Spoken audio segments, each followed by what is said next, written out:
मंगूदा। हाँ दा। ना यार सोयाबीन जाएगा अपना। अरे यार दा देखना देखना सही यार। अरे दा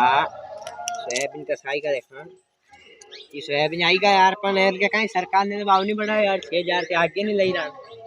नेल के अपने देखा यार काहे होए फिर दाढ़ी का तेल ना मत तो आई तो गए एक ही दा यार खड़ी उंगली काटी दी कौन का तेल ना रुकना दागे बोर का ठेको दे दो के अरे तेल ले कौन जाता रुकना दा के कहां है यार वो फोन लगा दो रुकना दा इने ना अरे ना बैठो है रुकना दा वो तो बा पूरा पे थोए गए है रुकना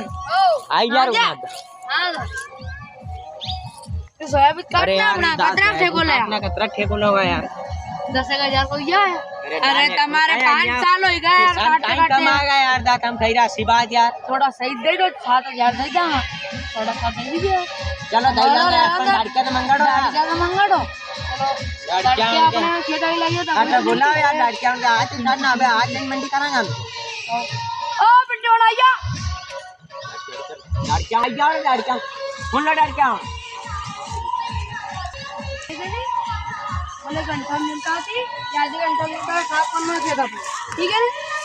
चलो भाई और दो का आराम से काट लो ओ दावन ओ बेखरिया दाम तो जाओ था बेखरिया दाम तो हेड के दे रुकना दा 10,000 की दोस्तों लाइक करना शेयर करना कमेंट करना फॉलो करना ठीक।